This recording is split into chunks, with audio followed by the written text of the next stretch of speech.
Velocity example में और force लिखा गया है। मैं इन दोनों को रिलेट करके बताता हूं, डिस्टेंस और displacement, speed and velocity, force and work done को मैं रिलेट करता हूं। मैं कई सारे स्टेटमेंट बोलता हूं और आप मुझे कमेंट करके जरूर बताइएगा बच्चा, समझ लेना क्या बोलता हूं। कि मैंने कहा, मान लो तुम चिंटू को देख रहे हो, चिंटू बच्चा यहां से 2 किलोमीटर जाओ, क्या करो 2 किलोमीटर जाओ। तो आप किधर भी जा सकते हो ना, कोई बाउंड्री तो है नहीं आपके पास। बट मैं बोलूं यहां से आप कुछ भी मान लो मैं कानपुर में हूं तो मैंने बोला कि भाई यहां से तुम काकादेव की तरफ 2 किलोमीटर जाओ। 2 किलोमीटर जाओ और काकादेव की तरफ 2 किलोमीटर जाओ में डिफरेंस है क्या? एक में मैंने सिर्फ न्यूमेरिकल डेटा दिया है कि आप कहीं पर भी जा सकते हो, नीचे जा सकते हो, ऊपर जा सकते हो, अगल बगल जा सकते हो, या गोल गोल एक ही जगह पे घूम सकते हो 2 किलोमीटर तक, समझ गए? बट दूसरे स्टेटमेंट में बताया है कि ये जहां So hello and welcome everyone. My name is Anil Yadav and you are watching Trigo Academy. प्यारे बच्चों, first of all I am really very sorry, ये लेक्चर आपको अप्रैल में मिलना चाहिए था बट हम आपको इसको प्रोवाइड कर रहे हैं अगस्त में। इसके लिए I am really very sorry. But कुछ कारण थे जिसकी वजह से हम सेशंस नहीं कर पाए एंड लाइव सेशंस भी नहीं कर पाए। और होप सो आपसे उम्मीद है आपने अपने स्कूल्स में, अपने कोचिंग्स में कुछ ना कुछ पढ़ाई करी होगी, और जिसने कुछ ना कुछ पढ़ाई करी है वो यहाँ से रिवाइज कर सकता है। एंड जो बच्चे अभी पहली बार देख रहे हैं वो यहाँ से अपनी जर्नी की शुरुआत कर सकते हैं। तो लेट्स गेट स्टार्टेड एंड ज़्यादा टाइम नहीं लगाएंगे। और आज का जो चैप्टर है अपना chapter first class 9th physics का मोशन, इसमें क्या क्या टॉपिक कवर करने वाले हैं according to your NCERT text book. हमको जो बेसिकली मिलता है बच्चा पार्टी, वो मिलता है बेसिक इंट्रोडक्शन कि मोशन क्या होता है उसके बारे में पढ़ेंगे। और डेली लाइफ में हम मोशन के बारे में काफ़ी कुछ देखते रहते हैं और उसी से कुछ रिलेट कराने का प्रयास करेंगे। उसके बाद आपके पास है rest and motion. Rest and motion क्या होता है, कोई ऑब्जेक्ट रेस्ट में क्या है, कैसे है, कब है, और मोशन में कब है, हम कैसे पहचानेंगे, उसके बारे में भी चर्चा करेंगे। और इस पूरे चैप्टर में डिस्टेंस और डिस्प्लेसमेंट भी पढ़ेंगे, स्पीड एंड वेलोसिटी पढ़ेंगे, एक्सीलरेशन पढ़ेंगे एंड इक्वेशन ऑफ मोशन भी पढ़ेंगे, बाकी यहाँ पर लिखा नहीं गया है, मैं आपको बता देता हूँ। और लास्ट में हम ग्राफ पढ़ के पूरा चैप्टर कवर करेंगे। तो आगे बढ़ते हैं सबसे पहला इंट्रोडक्शन। देखिए मोशन क्या होता है कि यार यूनिवर्स में कोई भी ऑब्जेक्ट रेस्ट पर नहीं है। तो दुनिया में या यूनिवर्स की बात कर रहे हैं तो हमारा अर्थ भी आ जाता है यूनिवर्स में, और बहुत सारे प्लैनेट्स आ जाते हैं, सब के सब मोशन कर रहे हैं। मोशन का मतलब ये होता है कि टाइम के रिस्पेक्ट में अगर कोई अपनी पोजीशन को चेंज करे तो हम कहेंगे वो मोशन में है। जैसे अपना अर्थ है, अपने एक्सिस के अबाउट रोटेट करता है और सन के चारों तरफ चक्कर लगाता है। ओके, तो आप साइकिल चलाते हो, दौड़ते हो, पंखा चलता है, आपकी गाड़ी चलती हैं, कार चलती है, ट्रेन चलती है, बहुत सारे एग्जाम्पल्स हैं आपकी डेली लाइफ में, हर एक जगह मोशन हो रहा है और आप देख भी रहे हो। तो आगे का जो टॉपिक है बेसिक इंट्रोडक्शन में हम कुछ यूनिट्स और मेजरमेंट्स, देखिए क्या होता है, मैं डायरेक्ट आपको रेस्ट एंड मोशन से स्टार्ट कर सकता था बट इसके पहले कुछ बेसिक जानकारियाँ हमें होनी चाहिए। देखिए क्या होता है कि हमें क्वांटिटीज़ के बारे में नॉलेज होनी चाहिए। तो 2 टाइप की क्वांटिटीज़ होती हैं, एक फंडामेंटल क्वांटिटीज़ एंड उसकी यूनिट्स एंड डेराइव्ड क्वांटिटीज़। तो फंडामेंटल क्वांटिटीज़ किसी अदर क्वांटिटी पे डिपेंडेंट नहीं होती हैं, वो इनडिपेंडेंट होती हैं। तो जो अपनी है fundamental units and it's measurement, तो फंडामेंटल क्वांटिटीज़ कौन कौन सी हैं? लेंथ, इसकी जो यूनिट आती है बच्चा मीटर आती है, 7 होती हैं। मास, इसका जो यूनिट आता है किलोग्राम आता है।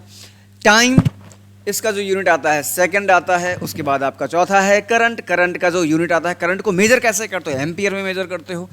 टेम्परेचर का जो यूनिट होता है वो केल्विन होता है। एंड ल्यूमिनस इंटेंसिटी, जिसको हम मेजर करते हैं कैंडेला से, मतलब उसकी यूनिट क्या है? कैंडेला है। फिर लास्ट में आता है अमाउंट ऑफ सब्सटेंस, जिसको हम मेजर करते हैं मोल से। बात क्लियर है?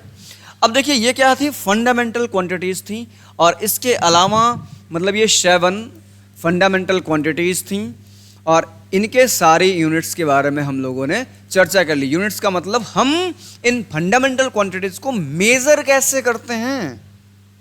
भाई लेंथ को मीटर में मेज़र करते हो, मास को किलोग्राम में, ऐसा थोड़ा ना बोलते हो कि सर आप जाते हो कि 2 मीटर की चीनी दे दीजिए।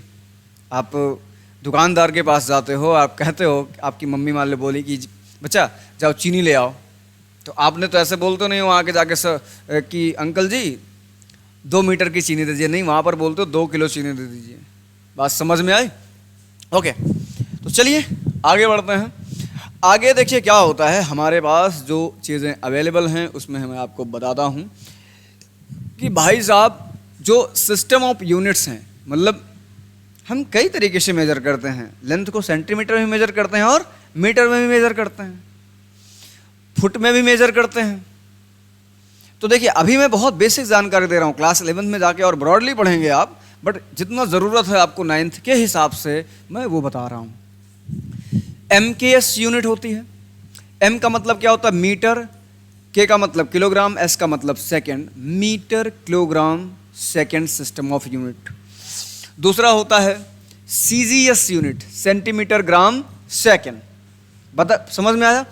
अब यहां पर मास को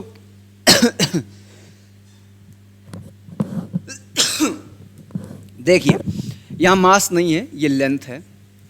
लेंथ को मीटर में मेजर करते हैं। अच्छा सॉरी। चलिए इसके बाद हम आगे बढ़ते हैं। अगले पेज पर देखिए क्या है हमारे पास। क्या है? ये है सिस्टम ऑफ यूनिट्स। मतलब कोई भी क्वांटिटी आप जब मेजर करते हो बच्चा, तो जरूरी नहीं है कि लेंथ को मीटर में ही मेजर करो, आप सेंटीमीटर भी मेजर करते हो, फुट में भी मेजर करते हो। तो यहां पर 9th के हिसाब से जो जरूरत की चीजें हैं वो आपको बता रहे हैं, मुहैया करा रहे हैं। भैया MKS, M का मतलब होता है मीटर, K का मतलब होता है किलोग्राम, S का मतलब होता है सेकंड। मतलब यहां पर हम लेंथ को किस में मेजर करेंगे? मीटर में मेजर करेंगे, टाइम को सेकंड में, एंड मास को किलोग्राम में। इसी तरीके से CGS यूनिट क्या होती है? C का मतलब होता है सेंटीमीटर, G का मतलब होता है ग्राम, एंड S का मतलब होता है सेकंड। टाइम को तो हम सेकंड से ही मेजर करते हैं, बट यहां पर लेंथ को सेंटीमीटर में मेजर कर लिया गया, और यहां पर मास को किस में मेजर कर लिया गया? ग्राम में, किलोग्राम में नहीं मेजर किया गया। अब कुछ बेसिक चीजें हम आपको बताएंगे, जैसे कि 1 metre is equal to conversion factor जिसको बोलते हैं हम, 1 metre is equal to 100 centimetre. या हम अगर ऐसे लिखना चाहें 1 सेंटीमीटर में कितने मीटर होंगे, तो 1/100 मीटर हो जाएंगे। कहीं कहीं पर आपको दिखेगा बच्चा 1 किलोमीटर। 1 किलोमीटर में कितना मीटर होता है? 1000 मीटर होता है। तो 1 मीटर में कितना किलोमीटर होगा? 1/1000 किलोमीटर। सेम इसी तरीके से जब हम किस में जाते हैं? मास में जाते हैं। 1 केजी में कितना ग्राम होता है?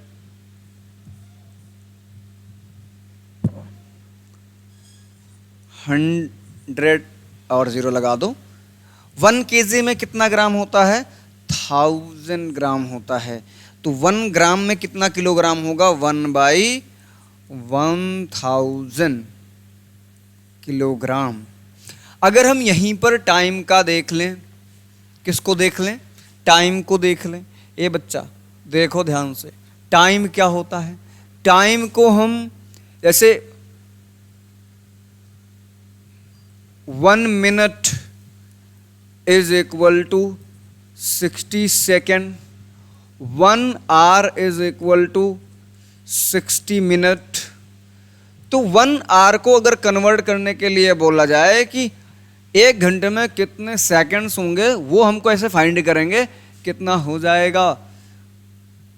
60 नहीं भाई, 60 मिनट इंटू 60 सेकेंड, तो कितना हो जाएगा? 3600 सेकेंड। क्योंकि अभी आगे कन्वर्जन में ज़रूरत पड़ेगी। 1 घंटे में कितना होता है? 3600 सेकेंड होता है।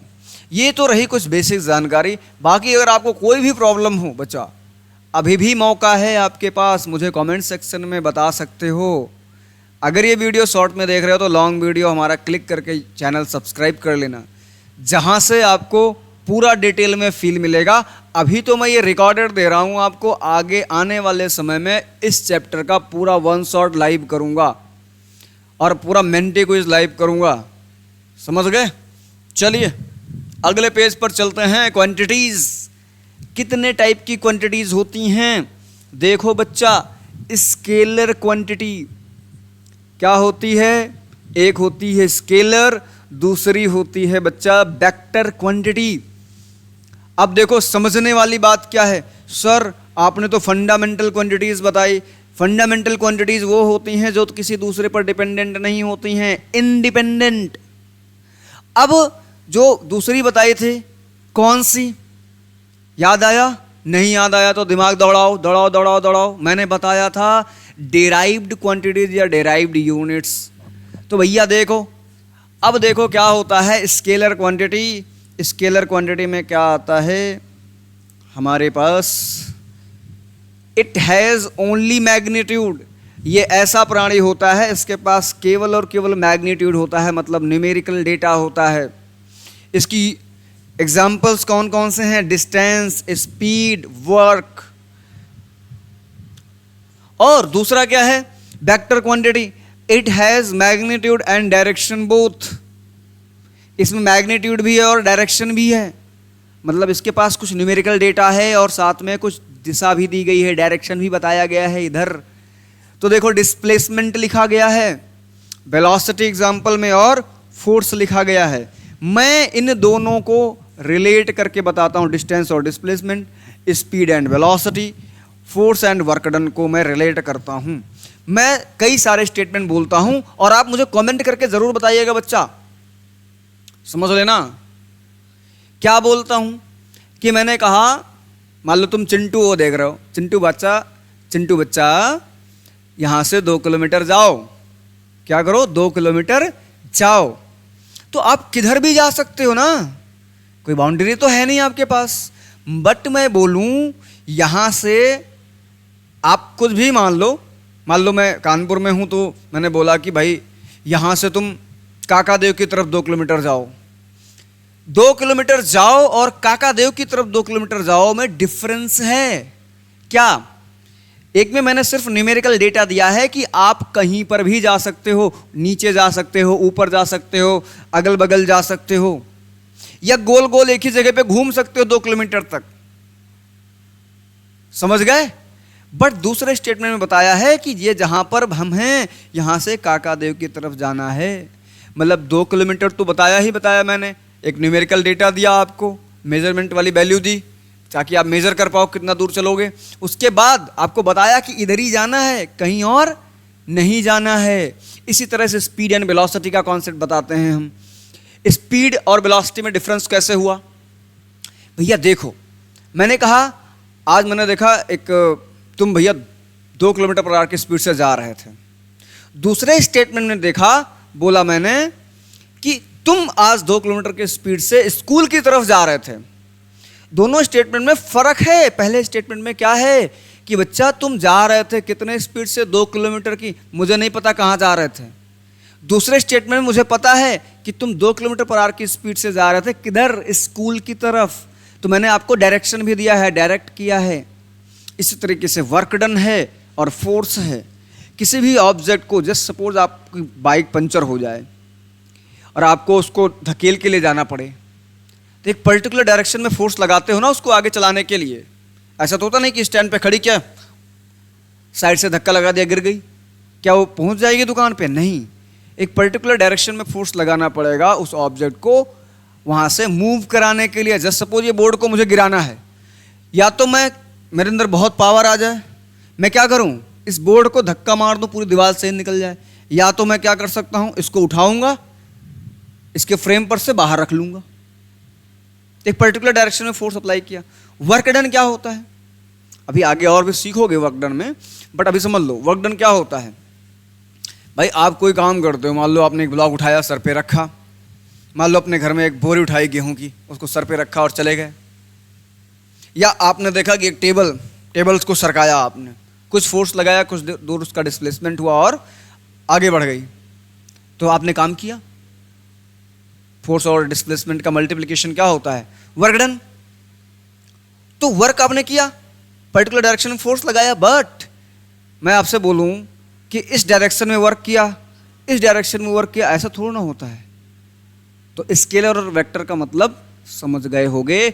जिसके पास सिर्फ मैग्नीट्यूड हो उसको कह देंगे स्केलर, जिसके पास मैग्नीट्यूड के साथ साथ बचवा डायरेक्शन भी हो उसको बोल देंगे क्या, क्या बोलेंगे, वेक्टर क्वांटिटी। एग्जाम्पल आपके सामने है, बाकी आने वाले समय में हर जगह पर हम बताते रहेंगे। चलिए सबसे पहला टॉपिक अपना आता है आज का। सबसे पहला टॉपिक क्या है, रेस्ट एंड मोशन। ये काफ़ी पेचीदा और उम्दा टॉपिक है आपके लिए, समझ रहे हो। मैं आपको समझाता हूँ, डेफिनेशन आपके सामने लिखी है और इसको पढ़ देता हूँ, फिर मैं एक एक पॉइंट इसके एक्सप्लेन करूँगा। An object that does not change its position with time is said to be at rest. अगर कोई ऑब्जेक्ट टाइम के रिस्पेक्ट में या सराउंडिंग के रिस्पेक्ट में अपनी पोजीशन को चेंज नहीं करता है तो वो कहाँ पर है, रेस्ट पर है बबुआ। देखो ध्यान से, अभी मैं बताऊंगा एग्जांपल्स भी। An object that change its position with time is said to be in motion. अगर कोई ऑब्जेक्ट टाइम के रिस्पेक्ट में अपनी पोजीशन चेंज कर रहा है तो क्या होगा, वो मोशन में है। वैसे तो एब्सोल्यूट रेस्ट पॉसिबल नहीं है क्योंकि हम एक मूविंग फ्रेम पर बैठे हुए हैं। अब मूविंग फ्रेम का मतलब क्या हुआ, मतलब मैं भी आगे समझाऊंगा। Rest and motion are relative term, rest and motion are relative term. ऐसा टीचर आपको नहीं मिलेगा बचवा, ध्यान से पढ़ना और बहुत ही अच्छे से मन लगा के। ऐसा नहीं जस्ट लाइक अ मूवी नहीं, आपको पेन और पेपर लेके मेरे साथ बैठना पड़ेगा और फिजिक्स मैं आपको फील करा दूंगा पूरा पूरा, बच्चा समझे। चलिए मैं एक एक चीज़ एक्सप्लेन करता हूँ। जितनी चीज़ें मैंने यहाँ पर जितने स्टेटमेंट्स बोले हैं मैं सारा एक्सप्लेन करता हूँ। यहाँ पर मैंने कहा ये हैं चिंटू, ये हैं मिस्टर चिंटू।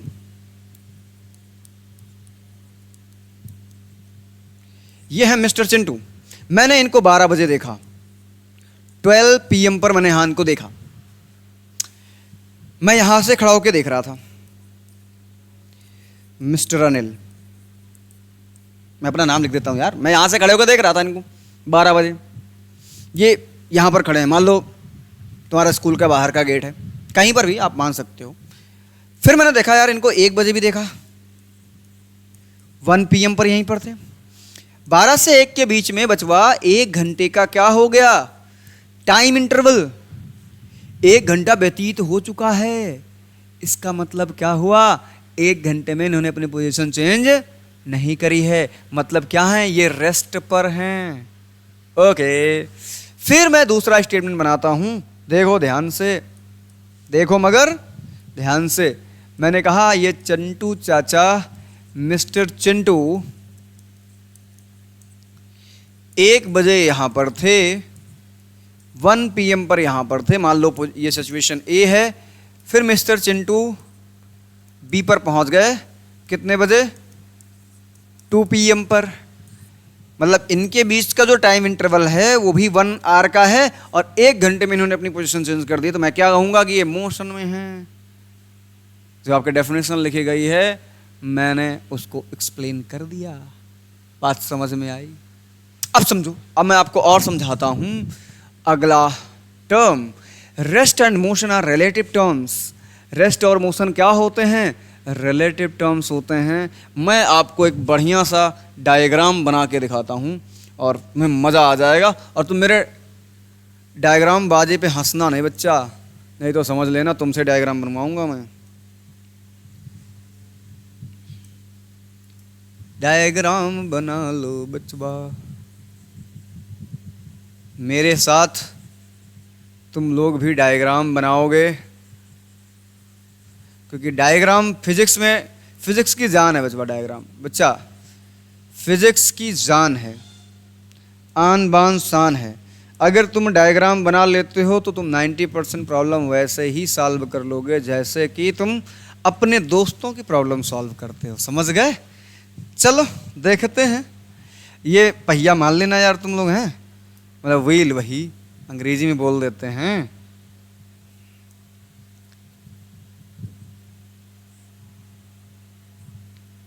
और यार देखो, ये थोड़ा सा मैं इसको मॉडिफाई करने का प्रयास करूंगा कि ये अपनी बढ़िया लैम्बोर्गिनी वाली बस है यार।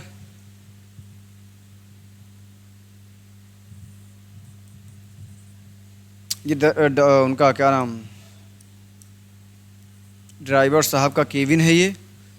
ड्राइवर साहब का केबिन है ये। कोई बात नहीं, इसको ऐसे बना लेना।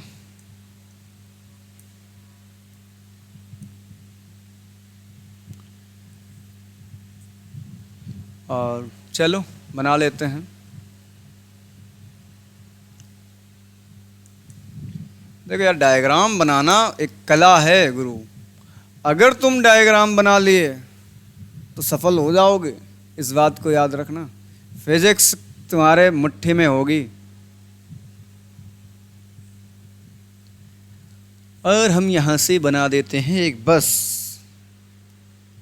और हम बैठालते हैं ड्राइवर अंकल को। बस की स्टीयरिंग थमा देते हैं, नीचे इनका पाए है। तुम लोग को बैठाल दे रहे हैं। तुम अपने आप को इमेजिन कर लेना कि तुमको हम एक स्कूल ट्रिप या कोचिंग ट्रिप कह सकते हो, उस पर लेके जा रहे हैं मस्त घुमाने के लिए। और ये बस है, यहाँ पर तुम्हारे लगेज वगैरह रख दिए गए हैं, बॉक्सेस जिसमें तुमने अपने कपड़े लत्ते सब उठा के रख रखे हैं। और ये आपके ड्राइवर अंकल हैं, और हम तुमको लेकर जा रहे हैं कहाँ पर,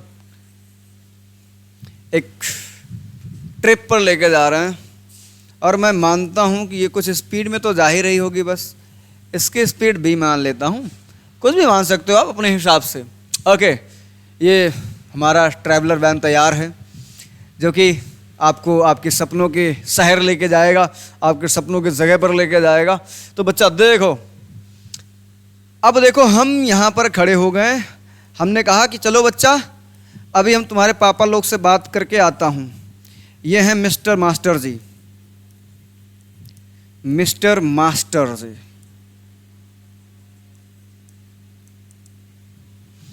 और तुम्हारे पेरेंट्स तुम्हारे घर पे हैं, घर के आसपास तुम्हारे पिताजी निकले, उन्होंने फ़ोन मिलाया हमको।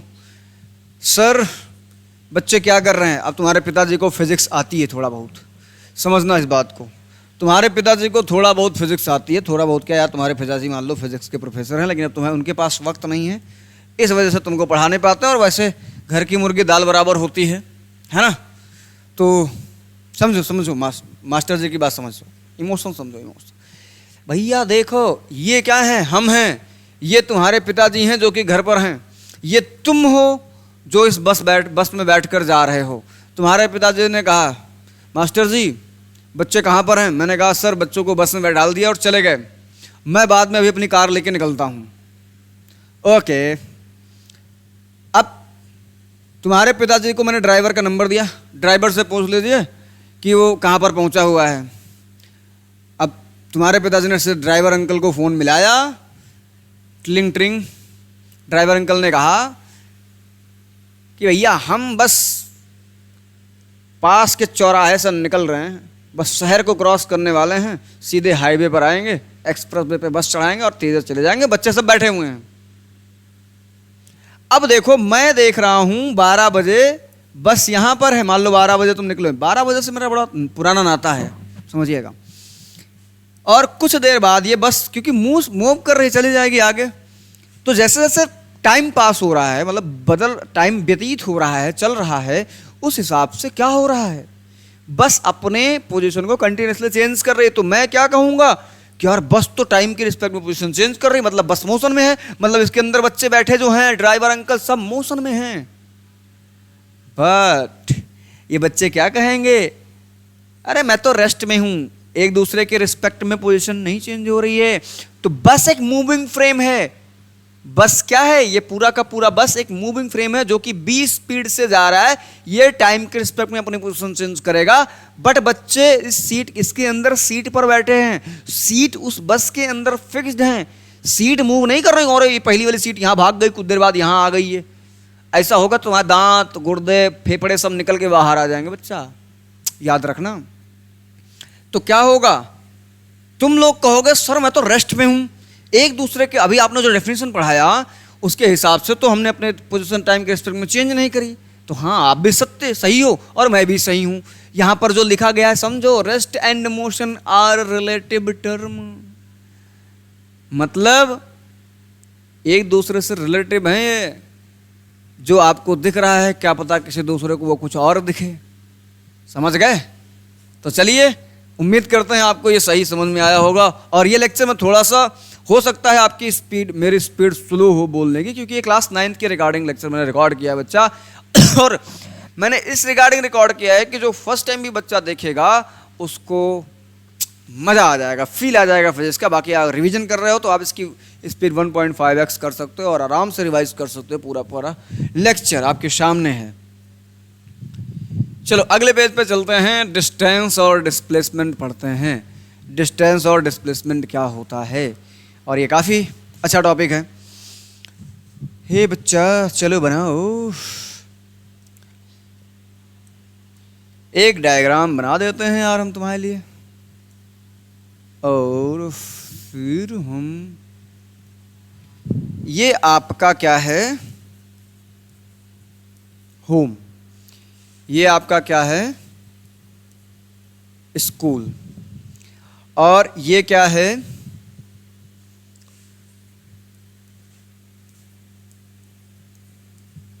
स्कूल जाने का पाथ, मतलब जिस पाथ से, जिस रास्ते से आप स्कूल जाते हो वो रास्ता, ये वाइट वाला। ओके, तो मैं डेफिनेशन लिख दूं, लिख देता हूं। डिस्टेंस की पहले लिखूंगा और तुम लोग बताना। थोड़ा सा पतला कर लेता हूं यार इसको।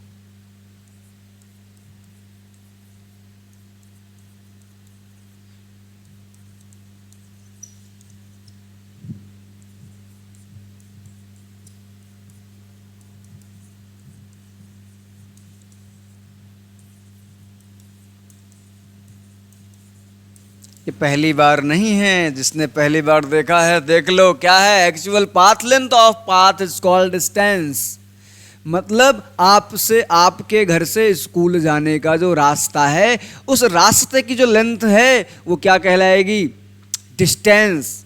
क्योंकि स्केलर क्वांटिटी है, ये भी ध्यान रखना। और इसको मेजर कैसे करते हो, मेजर कैसे करते हो, मीटर में इसको मेजर किया जाता है, मीटर से। तो बच्चा देखो ध्यान से समझो। अब दूसरा भी स्टेटमेंट लिखा है, सर आपने तो डिस्प्लेसमेंट भी लिख रखा है। चलो बच्चा डिस्प्लेसमेंट समझाते हैं। मतलब अगर मैं कहूँ ये 2 किलोमीटर लंबा रास्ता है, तो ये 2 किलोमीटर लंबा रास्ता क्या कहलाएगा, क्या कहलाएगा, ऊपर लिख दो। ये 2 किलोमीटर लंबा रास्ता क्या कहलाएगा, डिस्टेंस कहलाएगा। ये 2 किलोमीटर लंबा रास्ता क्या कहलाएगा, डिस्टेंस। और इस ये देखो, ये आपने एक चीज बना रखा है, ये ध्यान रखना। ये क्या बना रखा है, शॉर्टकट। कई बार हम क्या करते हैं, शॉर्टकट का यूज करते हैं। समझ गए?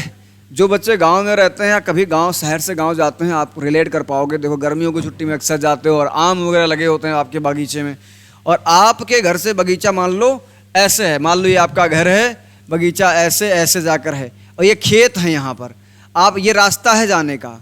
इस रास्ते से अगर नहीं जाते हो तो क्या करते हो, खेत खाली होता तो सीधे शॉर्टकट यूज करते हो। जो शॉर्टकट है वो क्या है, जो शॉर्टकट है वो क्या है, डिस्प्लेसमेंट। आई बात समझ में?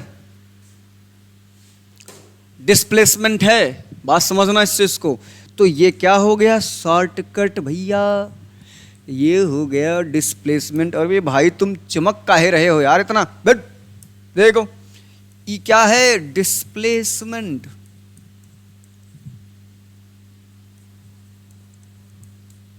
ये क्या है, डिस्प्लेसमेंट। डेफिनीशन लिखें, देखो डेफिनीशन लिख रहे हैं तुम्हारे लिए। The shortest